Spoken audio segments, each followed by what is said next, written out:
Hello everyone, আশা করি সবাই ভালো আছেন। আজকে আমরা ঘরোয়াভাবে অসাধারণ স্বাদের মুগ ডাল রান্না করব। চলুন শুরু করা যাক। আমি এখানে 1.5 কাপ মতো ডাল নিয়েছি। প্রথমে সেগুলো একটু কড়াইতে ভেজে একটু লালচে করে তারপর হলুদ দিয়ে সিদ্ধ করে নেব।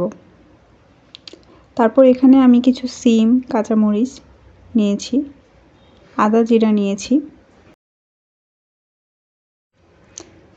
ডালগুলো সিদ্ধ হলে আমরা সেগুলো বেটে নেব। তারপর আমরা আদা জিরা যে রেখেছিলাম ওটা আমরা পেস্ট করে নেব।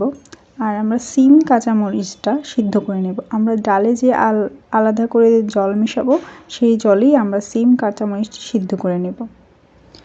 আমরা এখানে ফোড়নের জন্য শুকনো মরিচ, তেজপাতা, জিরা এবং কিছু মেথি নিয়ে নেব অল্প পরিমাণ। এরপর চলে যাচ্ছি আমরা রান্নায়।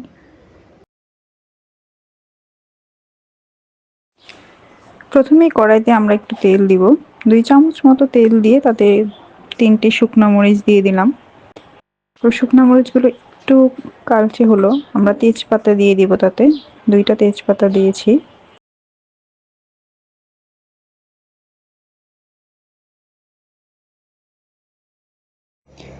শুকনো মরিচগুলো একটু কালচে কালার হয়ে আসলে তাতে আমরা জিরেগুলো দিয়ে দিব।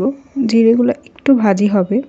তারপর জিরেগুলো একটু ভাজি হওয়ার পর আমরা তাতে মেথি দিয়ে দিব।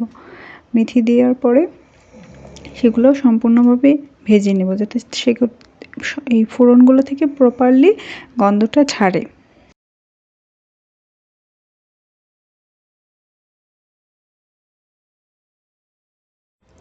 জিরাটা আমরা একটু প্রথমে দিলাম, কারণ জিরাতে দেখা যায় জিরাটা একটু ভাজি হতে একটু সময় লাগে, তাই আমরা জিরাটা দিয়ে কয়েক সেকেন্ড একটু অপেক্ষা করে নেব।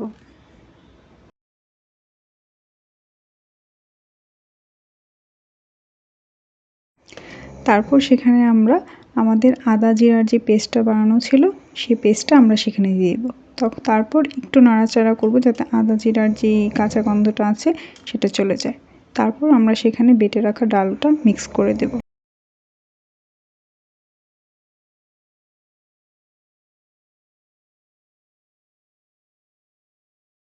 ডালটা দিয়ে সেখানে আমরা সিম, কাঁচামরিচ দিয়ে যে জলটা সিদ্ধ করে রেখেছিলাম সেই জলটা মিশিয়ে দিব। এখন নাড়াচাড়া করে সম্পূর্ণ সুন্দরভাবে আমরা এটা মিশিয়ে দিব। এখানে আমরা জলের পরিমাণটা আমরা কীরকম পাতলা বা গাঢ় রাখতে চাই ডালের পরিমাণ বুঝে সেরকম জলটা অ্যাডজাস্ট করে নেব।